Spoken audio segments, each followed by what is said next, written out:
Hello, everybody. We've got loads of questions already coming in for you, Mr. Ben. It's the penultimate game week of the season. It feels almost bittersweet, doesn't it, that it's ending right now? But also, I think you and I both, Ben, we're ready for a bit of a break once the summer comes. We're looking for our summer break and then getting into pre-season training. But yeah, let's have a quick talk, Ben, because you've got a grand revelation for us today, don't you? Not just one shoe reveal, but how many is it? I'm going for the Brighton. I'm going for the double shoe week. I know I've let down a lot of followers, a lot of viewers, by missing several weeks of the shoe reveal. So I've went all out. I've dug my 4 pairs out, where it started, where it moved to, and currently where we are in this shoe. What do you call it? On this journey of shoe wearing.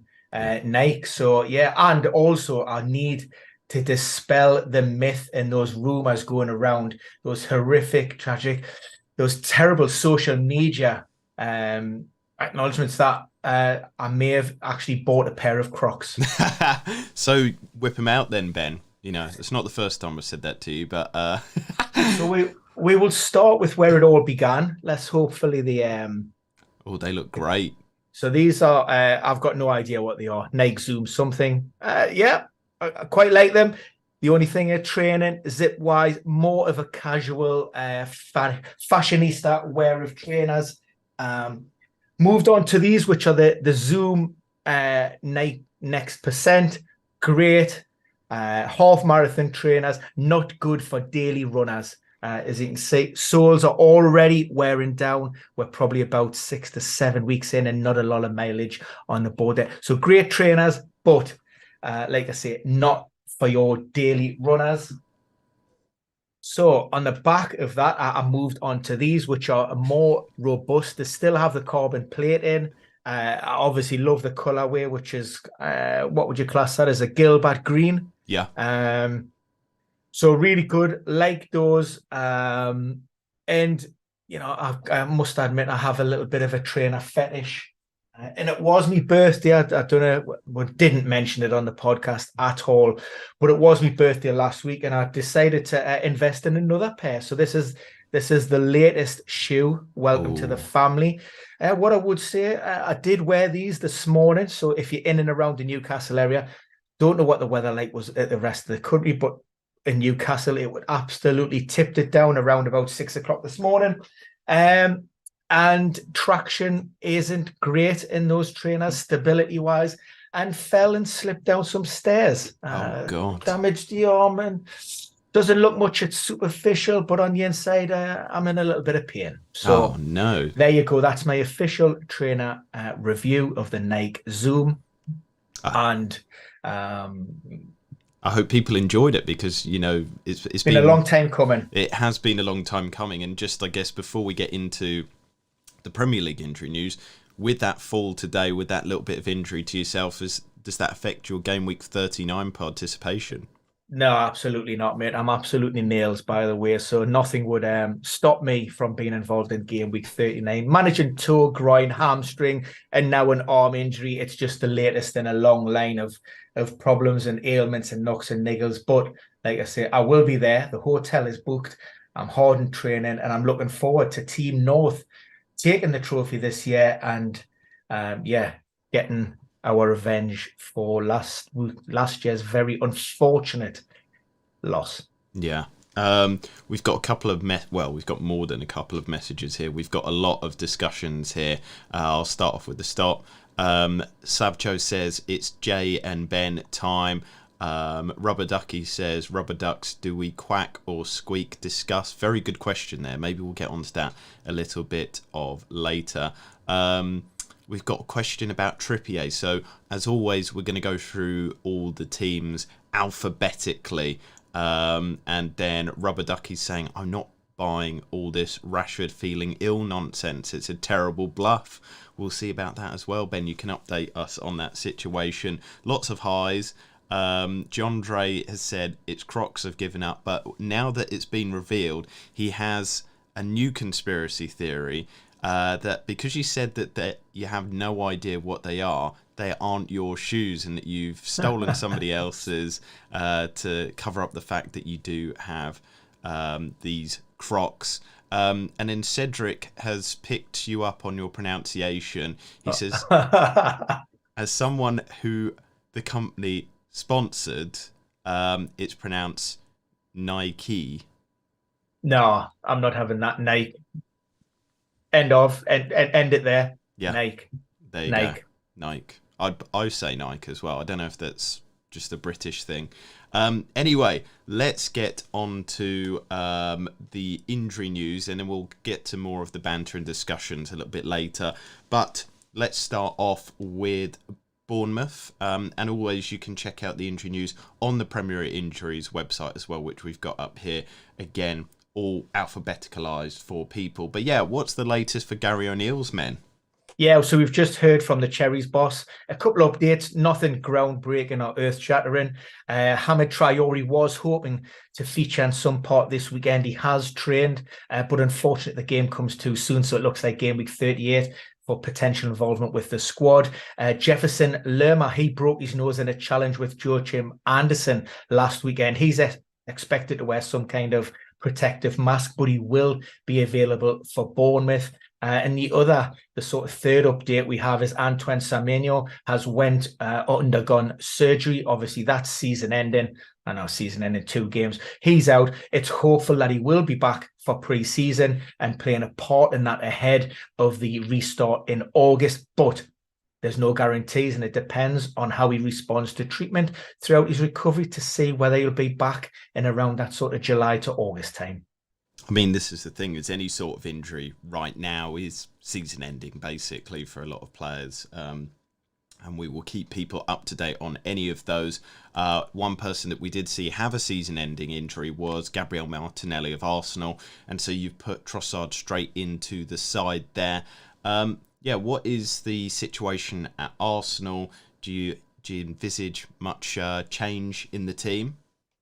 Yeah, we've heard from Mikel Arteta, and of course, there's always a lot of smoke and mirrors, and what they sort of say externally, it doesn't necessarily reflect what's happening and discussed behind the scenes. He's still adamant that Arsenal could, and in theory, they could still become champions. That requires a lot of things to happen, but while that's still mathematically possible, I still think Arsenal are going to go out with quite a strong team and go for that win. It's going to be a big match at the City ground.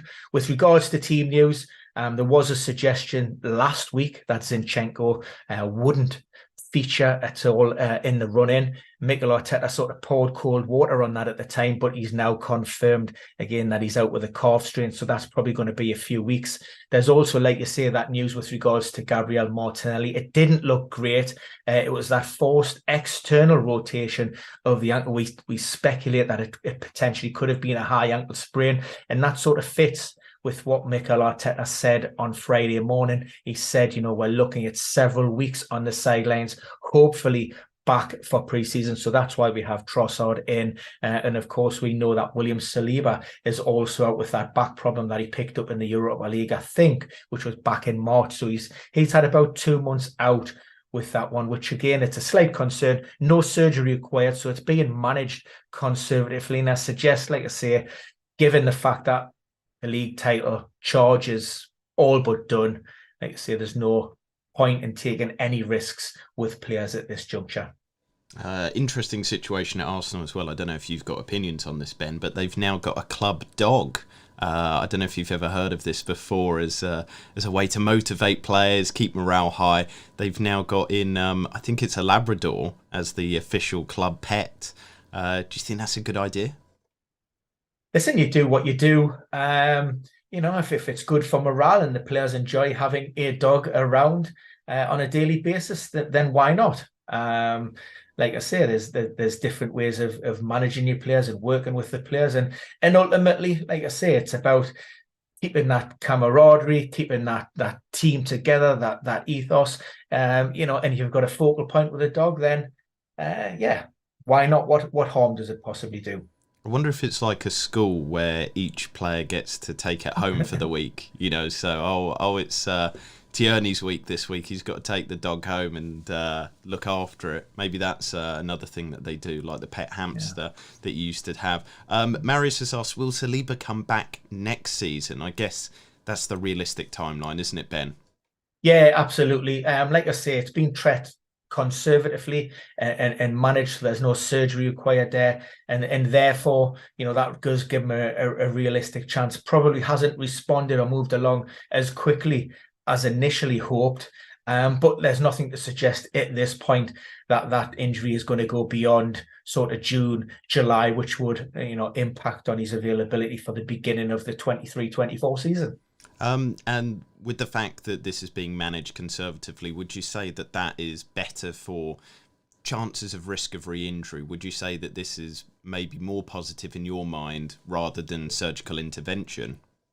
Yeah, I mean, we've seen this in the past with different types of injuries and how players have been managed and, at different stages of the season. What I would say at this point is, if there were serious concerns with regards to re-injury or recurrence, then this is a time that a player would go under the knife, would have that surgical intervention to ensure that they're ready for that pre-season or going into the new campaign. So the fact that that decision has been taken not to go down that route is a fairly strong indication that, confidence is high with regards to a full recovery, without the need for an operation. Jandre has one final question on the Gunners before we move on. He says, now that the trophy is gone for Arsenal, do we consider them as good options, or are they on the beach with second spot nailed? I think it's the latter. I think it's been like that for a little while as well. The confidence left the team, the draws.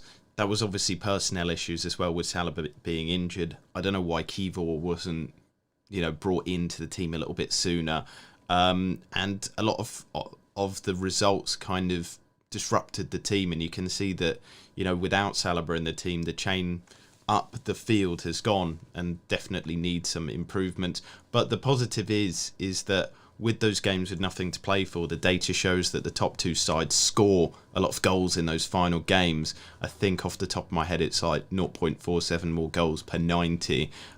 So Arsenal are playing two very poor defences, two good games here. Maybe keep, if you've got the likes of Saka, probably keep him. Don't invest too much in the team. Definitely don't invest in the defence because the data shows that they concede way more as well. But probably is, beach time, isn't it, Ben? Yeah, like I say, the discussions behind closed doors won't necessarily mirror what's Mikel Arteta is saying publicly. They will be very disappointed with how the season's ending, but you need to contextualise, and I don't think anybody would have expected Arsenal to be where they are this season and to put in the performance that they have. So they take a lot of good from that.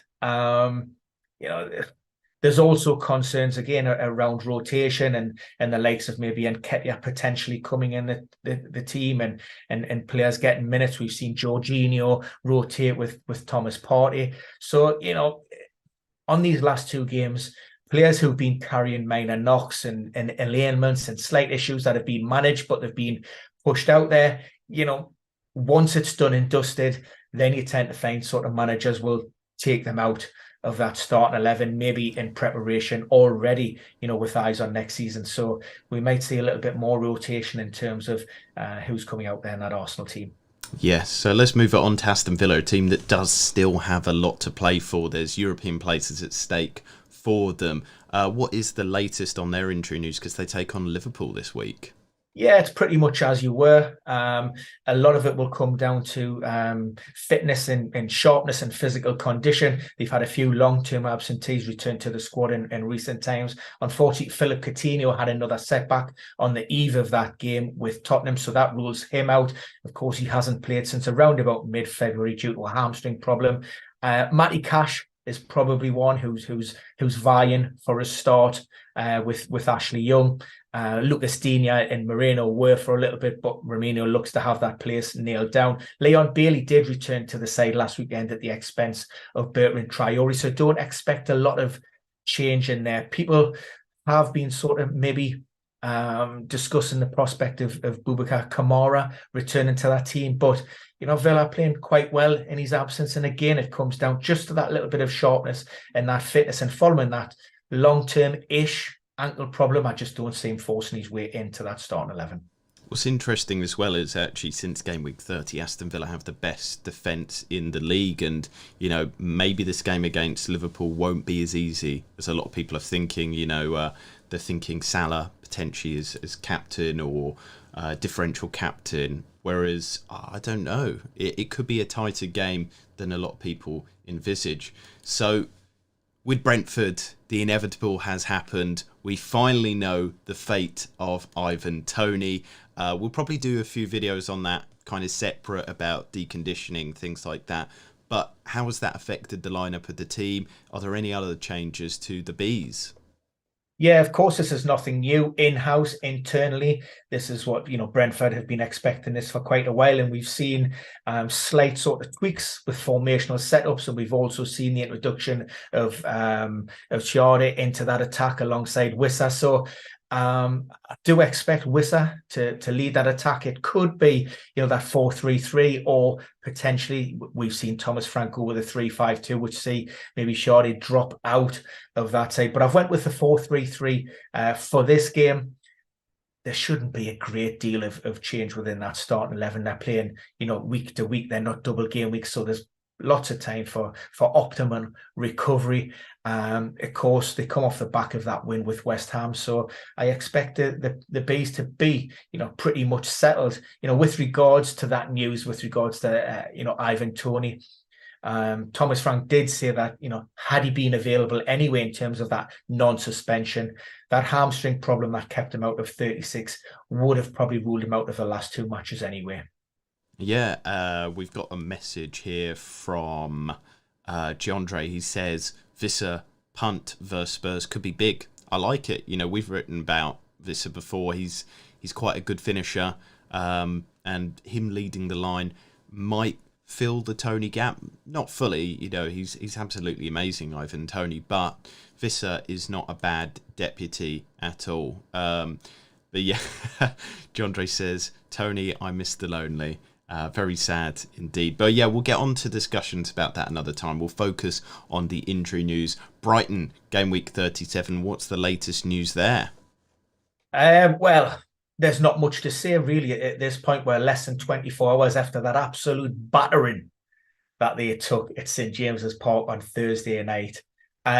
What I would say, in and around the game, we've seen the absence of Levi Colwill from the matchday squad. That was not injury related. That was more of a precautionary omission due to fatigue. He's still a young player, still adapting to the rigors of Premier League, so he will return to the squad on Sunday. Also, Roberto De Zerbi referenced the fact that Alexi McAllister, Buonanotte, Danny Welbeck, and Cisco, all of those players weren't ready or capable of playing back-to-back 90 minutes. So that's why we've seen the likes of McAllister start on the bench and those others come off, before that hour mark. Concern, I was looking to bring Karim Mitoma out of the team. He's one of the only big players to play 90 minutes at St James's Park. But looking within that squad and in terms of availability, I'm not really sure who Roberto De Zerbi could actually bring in. So he may take a risk with Mitoma. Other possibilities may be around if Joel Veltman, who has trained following a hamstring problem, he could come in at right back. Pascal Gross would then move higher up the field, maybe pushing McAllister in that Enciso role, and then Enciso going out on the left. But at the minute, like I say, there's a little bit of speculation. And there's a little bit of, it would require a gamble because Veltman is coming off the back of, a hamstring injury and then a re-injury of that same hamstring problem. So there's big risks there. And what you don't want to do is potentially jeopardize, his availability heading into next season. We got an interesting question here from Slavcho. He says, please share your thoughts on the injury impact on Arsenal and Newcastle. Few seasons back, both teams had tons of injuries, and this season they've managed to play the majority of games with the same 11. What do you think the reasons are behind that, Ben? It's multifactorial, and it's not easy just to sort of pinpoint, a specific area of improvement. What I would say, and it doesn't seem to get mentioned. I had this conversation this morning, actually. There's been no mention, and Arsenal haven't been involved in, any European distractions. And I think given the squad, unless they look to strengthen in the summer, I think they're going to be in big trouble next season. So you can't, understate the impact of just playing really domestic football all season. You don't have that, those additional fixtures, that exposure, not only the physicality, those physical exertions, but the psychological impact. So that's big, certainly for Arsenal. You also, and again, something that never really that's talked about is, it doesn't matter what you do necessarily away from the pitch, and how much investment you have in sports science departments and technologies and GPS tracking and this, that, and the other. You still need players who are capable of playing maybe 1, 2, and even sometimes 3 games a week at that level of intensity. Now, if you haven't, or your players are incapable of doing that, then they're going to constantly break down. So there's a difference in terms of recruitment and the profiling of players and the types of players that you target to implement your own methodologies, and implement, the style of player that you want. So it's about, like I say, fitting those players around your style. And like I say, and of course, you still have the work on the training pitches, managing that load. And then you also need to consider the players themselves. Is spend a very small fraction of time actually with the club, but away. You need to be looking after yourself in terms of diet, nutrition, and also your recovery. And with that, that covers sleep. So we're going to continue with the discussions about Brighton, and then we'll get on to the next team. We'll fly through these, Ben. Quickfire questions. Jondre says he's not sure who is going to start. Ferguson, Isco, Undav. Which one would you say is most likely? I'm going with Ferguson purely because he started on the bench, and Danny Welbeck was not one of those players who he said, deservedly said was capable of playing back-to-back 90 minutes. Neb Joshua, I hope I've pronounced that correctly. He said Brighton defenders starting against Southampton. What do you think? Are you sure about Colwill? He's fit and available, and given the fact that Webster's injured and Van Hecke, I think they pronounce that, wasn't really great against Newcastle, I am 99.9% certain that Levi Colwill returns to the side. If you can, I'd suggest getting in Stupinian, though. He's the best. Old Ivor, as we like to call him. Then the last question, I think that was it, actually. Oh, yes. Matty R asks, is Matoma definitely going to play? No. I would, in short, I do have him in the starting lineup, and that's purely based on the fact that I'm limited into maybe who Roberto De Zerbi could come in. The concern is he plays 90 minutes at St James's Park, so if he does start on Sunday, I suspect he could be in and around that 55 to 60 minute mark withdrawal. Now we move on to the Blues of Chelsea. They've got the Blues at the moment. They're not playing particularly well. The team looks changed once again. I mean, Ben, it's hard to predict them. It's hard to know how they're going to play, what they're going to do. What is the scenario there, and why have you picked the players that you have? Yeah, it was strange to see 5 changes last weekend from Frank Lampard. He got his first win under his belt in game week 35 away at the Vitality against Bournemouth. 3-1 win, if I recall correctly. So I expected a very similar Chelsea lineup, you would have thought, but he didn't. He made those changes, and very disappointing again from Chelsea. Now, just prior to coming on air, I did have a slightly different lineup, and that was I had Barry Ashiel in that, and as a 3-5-2 or a 5-3-2 in defending, but Barry Ashiel picked up an injury in training on Wednesday, which rules him out. I'm also working on the assumption that Mateo Kovacic is fit and available. There was no mention from the open section from Frank Lampard. What we do know is Chukwuemeka. That is just, I probably just made that name up. Anyway, plays for England under 20s. The club have just held him back from joining his international counterparts up for the moment, in terms of they want to retain him within that squad for cover for what was said to be Kovacic and Kante. Kovacic went into last weekend's game with a slight knock, came off just before the break. Elsewhere within that team who we're looking at, Havertz and João Felix are the players vying for that to lead that line. Neither is ideal in my opinion, but I'm giving Havertz the nod. We know that João Felix will be away. His loan spell won't be extended, so I just think it's Havertz to maybe see out the season. Mary says Kepa return. Is that for certain, Ben? Bit of a coin toss. I don't think Mendy covered himself in glory in his first start in a while. I'm going to have a think about that. Do you know what? Yeah, I was surprised to see Mendy come back in, and I'm maybe of the opinion that Lampard may just want to finish the season with Mendy. I mean, I wouldn't be going anywhere near that Chelsea backline anyway, or either keeper. But if I had to pick, I'm going to say Mendy. I'm going to say, although he wasn't great, I think Lampard probably keeps the faith and he sees the season out. Both keepers don't appear to have a long-term future at the club, and Chelsea are being linked with several other goalkeepers throughout Europe. So, like I say, neither is a particularly great option. FPL Big Head has tried to help you with the pronunciation of Carney. How did you say it? Yeah, I said that. Carney Chukwuemeka. He says it's Chuku I Mika. Yeah. Saying, oh well, I got it right. Yeah, I think you got it absolutely spot on. Nailed it. I think FPL Big Head there needs maybe bigger ears because you pronounce it perfectly, really. Absolutely. Or double C to his mates anyway. Yeah, double C to his mates, which we are, of course. Crystal Palace up next. What is the latest from the Eagles? Yeah, we suspected last weekend when we seen Wilfried Zaha pull up with a hamstring problem, very common mechanism of injury, sprinting, indication that it's fairly high up, possibly the bicep femoris.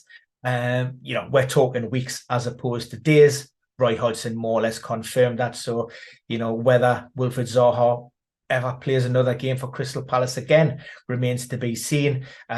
One definite change within this lineup, we've just heard that's why it hasn't been done, but Jeffrey Sloop, he's out due to personal reasons, so he won't be in the squad. Will Hughes was the player who came in last week, so it could be a like for like with Will Hughes taking the place of Jeffrey Sloop. FPL Big Head loved our analysis there. Jandre says, I still have Edouard on my bench. Should I start him this week, Ben? Certainly a good chance. He was the player that was leading the Eagles' attack for the most part during the absence of Wilfried Zaha. Of course, he was returning off an adductor problem prior to this hamstring issue. So, look, if you've got him, he's probably worth a keep, and I would certainly look to start him.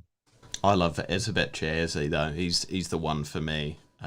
Been shouting about him for a little while now, and he's delivering the points quite consistently as well. Everton up next for the Toffees. Very interesting lineup that you got there, Ben. Talk us through it. Yeah, there's a thigh problem for Vitaly Mykolenko. That was on the eve of last weekend's game. Hasn't trained. Sean Dyche sort of said, well, we're probably not going to risk him. And we know that Seamus Coleman has been out injured. It won't return until next season. So again, another player that's out of contract. So it remains to be seen where his future lies. He hinted at a potential change of formation. So again, I'm taking a little bit of a stab in the dark with this one, and I'm bringing Michael Keane back into a back three, or with McNeil potentially in that wing back role, and Iwobi, who has played that position before.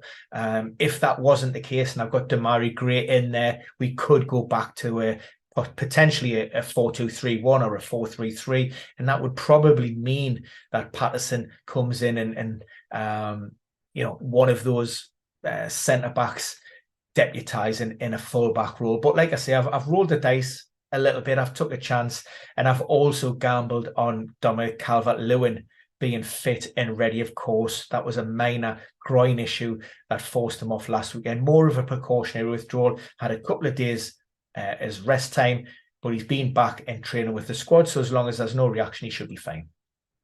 John Dre has asked, DCL fine, and Marius has given a very nice, helpful update. He says, until he touches the grass. What is the scenario with DCL then? Do you think he's going to play the full 90? Is he ready to be consistently played now? Always difficult, given his very checkered injury history. It's something we've been discussed, for the last 18 to 20 months. So there are no guarantees with that. I think what I would say, we're at the stage of the season and Everton are in a position as such where, Sean Dyche and Dominic Calvert-Lewin have to take risks. You've only got 2 opportunities to try and go out there and get a result and hopefully get enough points to survive and stay in that top flight. So is he 100%? Well, certainly not in terms of that sharpness and that physical conditioning, but is he better than what the Toffees already have?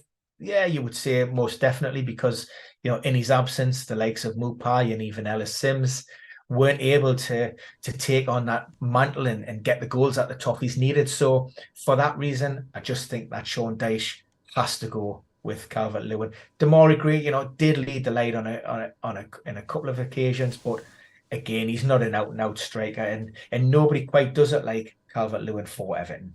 Yeah, and it's 2 good fixtures as well. Wolves and Bournemouth, 2 teams with nothing to play for, not particularly good defences either. Fulham up next, and obviously last weekend we celebrated the return of Mitrovic Day. That was coupled with, was it your birthday then? Was that the same day? It was almost the.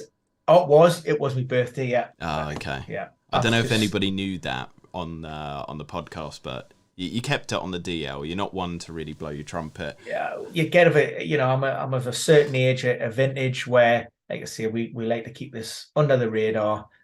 We move, and we celebrate quietly. But Fulham will be celebrating staying up this season. They don't have much to play for now. What is the latest with the injury news there? Pretty much as you were.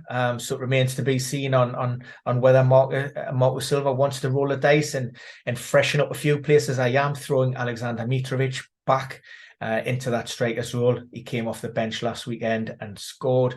That's at the expense of Vinicius. Elsewhere within the team, it pretty much picks itself. There you go. A couple of people saying Ben can't remember because of the drinky poos you had. And then Mary said, you've already forgotten your birthday. Leeds United now. Has Sam Allardyce said anything this week? Because obviously last game week I made a boo-boo saying the wrong manager name. So has Sam Allardyce said anything to you, Ben? Yeah, we heard from Sam Allardyce first thing on Friday morning. One suggestion that he did sort of hint at is a possible tweak in his formation of Leeds. That's basically on the back of the fact that Junior Firpo is suspended. He picked up 2 yellow cards against Newcastle at Ellen Road. So they started with that 4-3-3, which seen Greenwood start in that Leeds side. But I'm going to go with a more sort of stable and solid 4-2-3-1. Now, the concern here is Sam Allardyce could go with Pascal Struijk at left back, which would mean Vuba stays centrally. I've went with Robin Koch, bringing him from that defensive role, and I'm starting with Adam Forshaw. It's not a natural position on that left-hand side for Robin Koch. That's my concern. So like I say, it could be Struijk and Vuba, but then, do you put him in as a DM and have Forshaw maybe a little bit higher up the pitch? Because I brought in Willy Gnonto, who came off the bench against Newcastle. The Italian is sharp. So this is a difficult one to predict. I don't see wholesale changes. Like I said, Leeds were fairly decent against us. I think we're a little bit disappointed after taking a 2-1 lead to concede late on that Christensen goal. But we took a point, and after last night, it's all history. So we are where we are. Liam Cooper has trained, is another possibility, but he has missed a few weeks. So again, that sharpness is the worry. It's still so undecided at the bottom of the table, all to play for, and it'll be interesting to see the outcome. Leicester, another one of those teams that are sucked into this battle at the bottom of the Premier League. But what is the latest from the Foxes? Kelechi Iheanacho is expected to feature, should train fully with the squad ahead of the game. So again, no reaction, and I think Dean Smith will be desperate to throw him back in. Would it be at the expense of Jamie Vardy? Probably not. That's why I've sat Kelechi just in behind him. Again, they've got nothing to lose, Leicester. They've got to go out and try to take something from St James's Park. It's going to be very, very difficult. One of the things that did sort of catch my eye against Liverpool, they were fairly sort of insistent on playing out from the back. That didn't quite work with the likes of Ndidi and Samari on the turn. That high press from Liverpool caught them out on a couple of occasions. So that's why I've dropped in Yuri Tielemans, who's a lot better, still playing on that half turn, who is happy to receive the ball in those deeper lying areas and where the Foxes can maybe use that as a bit of a springboard, to build up those attacks. We got a message here from Jandre saying Trippier could score big this game week, but we don't know if he'll be playing. We'll get to the Newcastle news in a little bit, but before that we're going to move to the Reds of Liverpool. As mentioned, they are playing Aston Villa. Is it hard deciding who is going to be up top though, Ben, apart from Mo Salah? Yeah, it has been a little bit difficult. I mean, it is a little bit easier this week following the loss of Darwin Núñez. That was referenced as a toe injury, inflammation of a tendon, which is very painful. So we know he was out of the game on Monday and he still hasn't recovered. So that frees up, that leaves those sort of vying for a place up there. We know Bobby Firmino is back on the training pitches and will be included. But even though it's going to be swan song at Anfield, I certainly wouldn't expect to start. So these are the three that we're going for this weekend. And I'll keep my fingers crossed that I get this starting 11 right. We'll move from Liverpool to City. They'll be absolutely on cloud nine, getting to the Champions League final. But does the fact that they played midweek, do you think that affects anything, or are you happy with this 11 here? I've got a theory, and this is just a theory. If the result goes their way at the City ground on Saturday night, of course, Arsenal play first. So if Arsenal were to get beat, say off Forest, then the title's done, it's dusted, and Pep can afford to rest as many players as he wants. And we could see wholesale changes. If City need to go out and get that win and do the job, then I still expect a fairly strong City team. They've had lots of recovery time, but you may want to manage the likes of John Stones with Rico Lewis possibly, coming in there. I have rested Bernardo Silva for this game. There are quite a few. Grealish, Foden coming in for Grealish. So like I say, it really depends. For me, it depends on that game and the outcome at the City ground first and foremost, and how Pep may want to line up with his team. De Bruyne looked a little bit tired.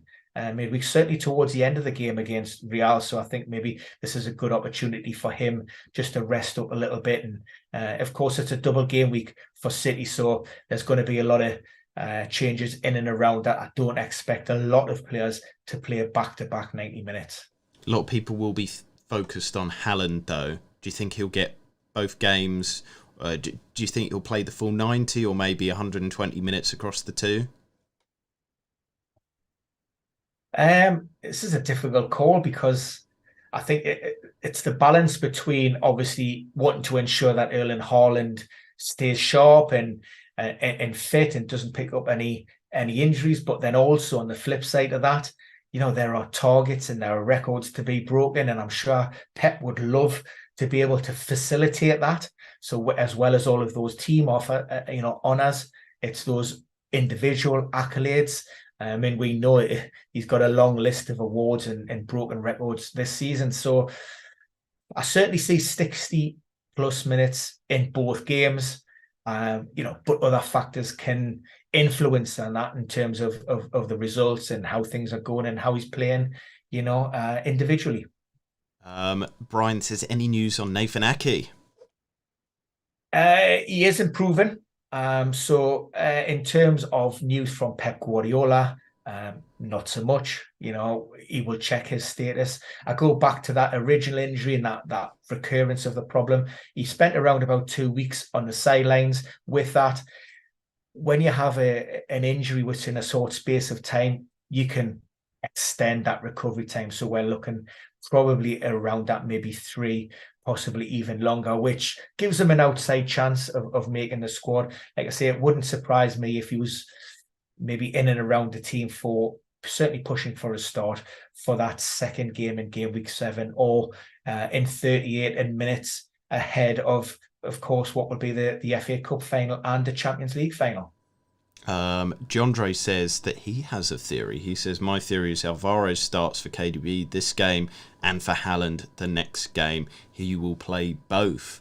It's a good theory there. I don't know if you agree with that, Ben. My theory is just that Haaland is a machine, and if they oil him up correctly, he can probably go out for both of them. They just need to make sure that his software syncs up with the rest of the team.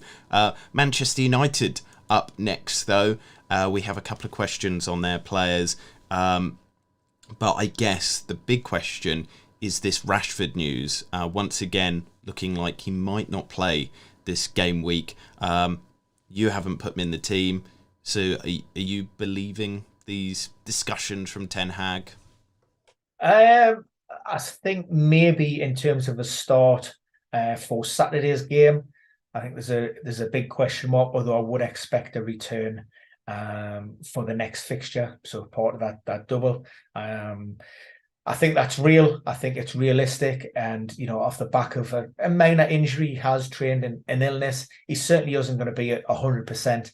So maybe possibly minutes from the bench on Saturday with a return to full fitness and capacity for that next game. But Rashford was in the team. Reluctantly, I've had to remove him and put Sancho in there, which, like I say, I think, again, I had this conversation this morning. For me personally, Sancho and Anthony, garbage. Absolute garbage? Pogba levels of garbage? Certainly not great. Certainly not living up anywhere near the hype. Very disappointing. Big money. And yeah, been very underwhelming in terms of their outputs this season. Hit and miss, hot and cold. Need to start delivering on a consistent level. You spend all of that money on big attacking players. And is it, Manchester United over the last, is it 7 or 8 game weeks? No team has scored, fewer goals than United. Yeah. And that's even with Rashford in the team. So yeah, I think there's questions certainly need to be asked. I mean, this is the thing is we've got a few questions. Marius is worried that Rashford isn't playing. Russell says, what do you think of Fernandes as captain? I'm chasing my mini league. But if you look, as you said there, Ben, since game week 27, no team has fared as badly in front of goal as Manchester United. 10 goals in 10 games is just not good enough. It's a really poor output. They've lost a lot of confidence. They're underperforming on XG by 8.81 goals. You might look at that as a positive and say, oh, well, they're creating the opportunities and they might put it away. But, without those players in the team, Rashford, to put the ball into the back of the net, I don't really see it. I think Fernandes is an all right punt because these 2 games, again, are against defences with nothing to play for. It's kind of the end game area of the season for Man United, for it's Bournemouth and Wolves. Is that right? I have to look it up. I can't remember off the top of my head the fixtures, but the teams that they are playing, I think is Fulham as well on the last day. They don't have much to play for. We know that those are high variance games, so you might as well have in the most likely goal scorer for it. But the predicted points this game week puts Fernandes top, and I just don't see it myself, not at all. We have a question as well. Dallo to Shaw for this game week. Would you make that transfer? Dallo to Shaw. I am a little bit. If you haven't got fires to put out elsewhere, and you're not taking a hit to bring him in, then yeah, possibly. But would I really be making decisions on bringing defenders in at this stage if I didn't have to unnecessarily? Then not really, because like I say, this high variance, this relaxation, the end of a long, hard, fatigue season, mistakes are made. Players and teams are motivated by different things, and you have a lot of anomalies in terms of results. So it is an upgrade, yes, and it's one I would make, like I say, if it doesn't impact elsewhere, and I certainly wouldn't be taking a hit.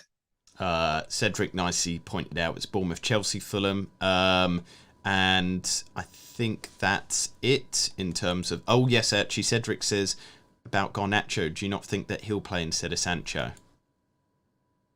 Maybe just a little bit too soon in terms of his recovery from that ankle ligament problem. More minutes from the bench in the first game, and then potentially, like I say, if he comes through that, then we're maybe looking for a start with regards to Garnacho. But maybe, like I say, just that was the worry, the fact that he's just returned from that fairly long-term ankle problem.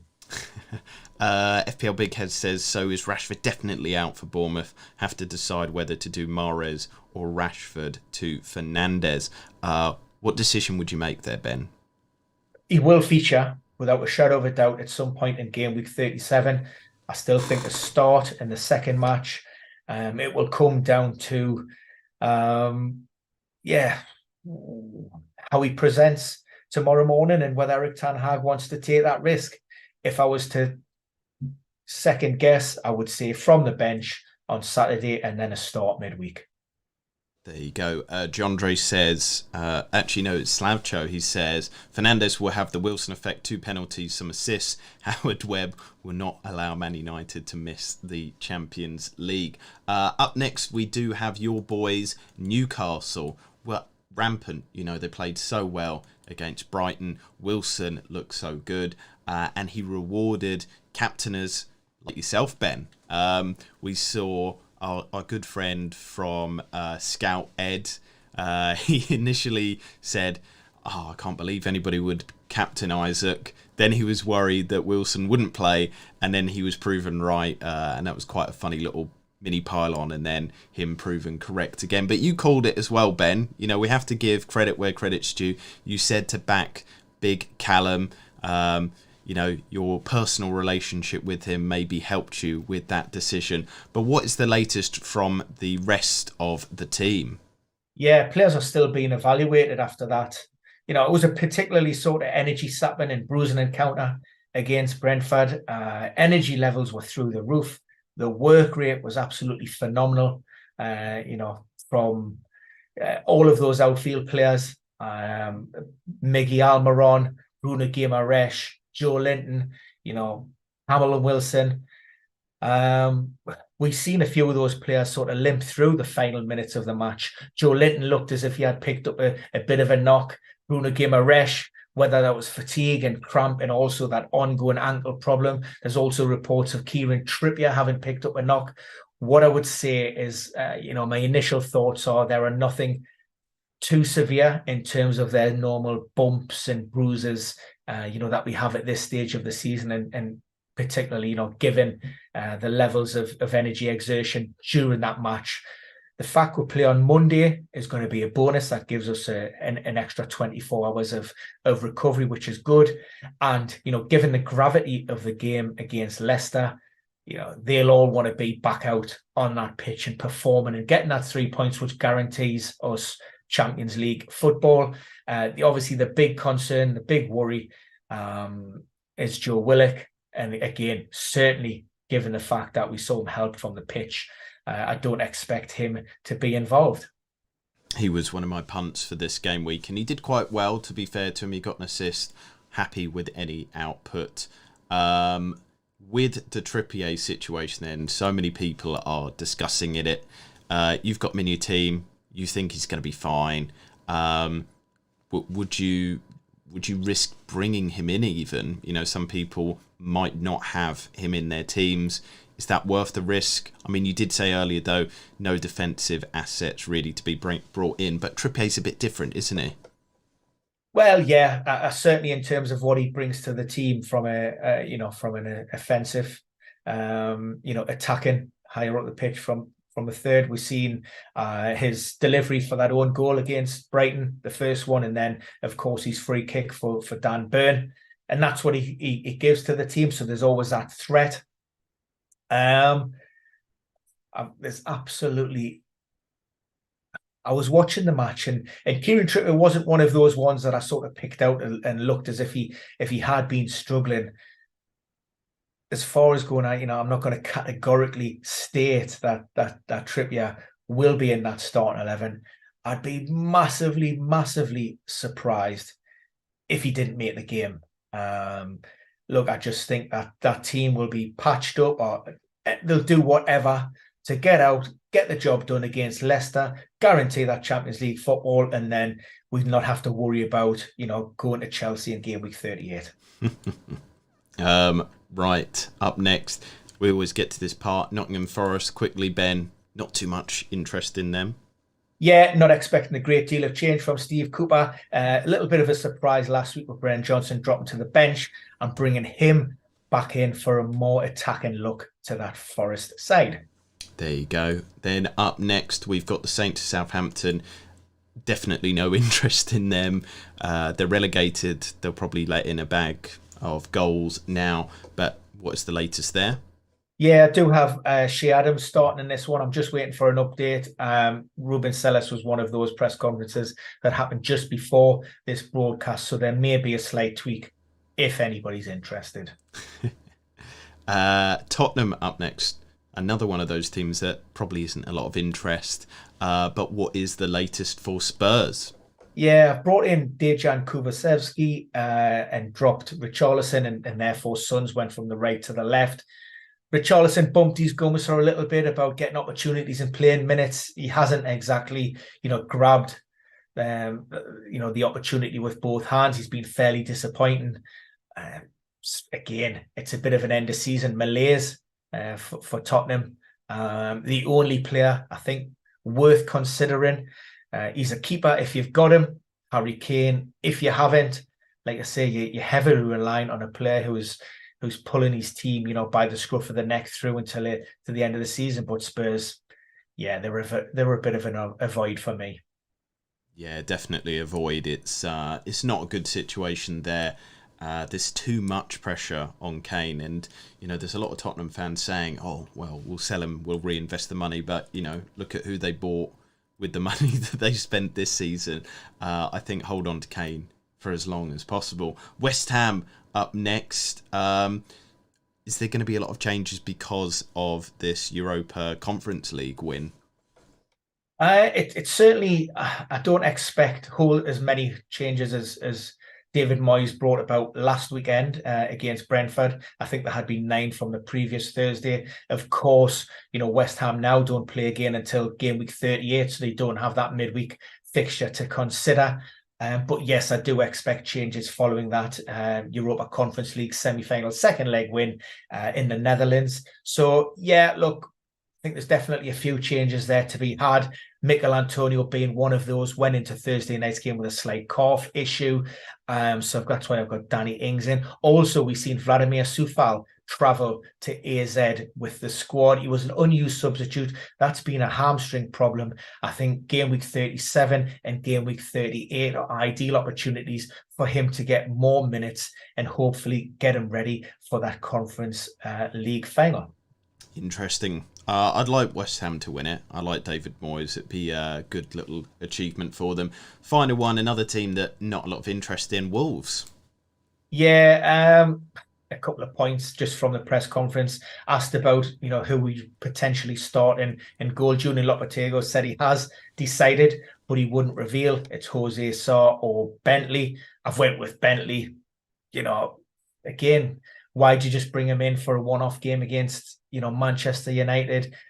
If you're going to do that, surely he just plays those remaining matches. So that's why I've stuck with Bentley. And I've also went for a bit of a punt on Raul Jimenez up front. It's the last game of the season at Molineux. He's been a great servant for the club. He's one of those players touted to leave in the summer. Of course, he hasn't really fully recovered from that horrific head injury, that fractured skull.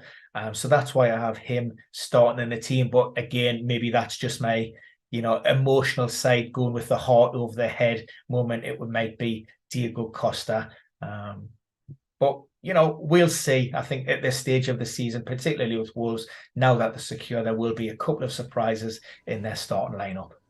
We've got a big final question from Giandre. He loves the final questions. We get them every week. And thank you for your continued support as well, Giandre. And everybody else as well tuning in. Been a great penultimate session before the end of the season. We'll miss doing these over the summer. He says, sell Trent to get Fernandes. 2 free transfers, worth it, or keep Trent and look somewhere else? I'm going to say my bit first, Ben, and then we'll have your opinion as well. I think you got to keep Trent at the moment. He's in good form. I'm not sure if Liverpool will keep a clean sheet this game week, but they are at Anfield. He's doing a lot of creativity, but you got to remember next week they play Southampton, and that's going to be like a whopping big scoreline. That's going to be a massive game, and I want him in for that. Will Fernandes do better? I think Fernandes is a good punt for this game week, but I don't know. You, if it was me, I'd be thinking, well, I'm getting Fernandes in to then bring him out next week because I want Alexander-Arnold. You've got 2 free transfers, but you'd probably be taking a hit to then get him back next week. What do you think, Ben? Yeah, I'd be inclined to stick with Trent. I mean, Bruno, massively underperforming his expected goal involvements over the last 10. He's only had 3, I think 1 goal and 2 assists. So I'm not getting this big Bruno, love in for this double. He may bang and great, but it's not without its risks. And, no matter how you dress it up, this is a punt. There's no data. There's nothing there that backs Bruno in the double other than the fact that they've got 2 games. I think he's averaged around about 3.9 FPL points, over the last 10. So, if he was to stick with that, you're talking about an 8-point return. For me, Trent could get that in the first 5 minutes. Exactly. This weekend. Yeah. So, no, I think it's really good. Anyway, Marius has said penalty taker fever. Yes, there is that point as well, but no guarantees, especially with how poor Manchester United have been in front of goal. That is the end of this week's Premier Injuries. Just for everybody who's probably tuning in later, you can go right back to the start to see Ben's shoe reveal. It was a double shoe reveal. We had 4 on show today, and you can leave it in the comments who your favourite is. But for now, we're going to love you, we're going to leave you, we're going to wish you the best of luck, and then we'll be back for next week for the last game of the season. It's a bit emotional getting to the end of this season, but we will be there to see you right across the finish line. But for now,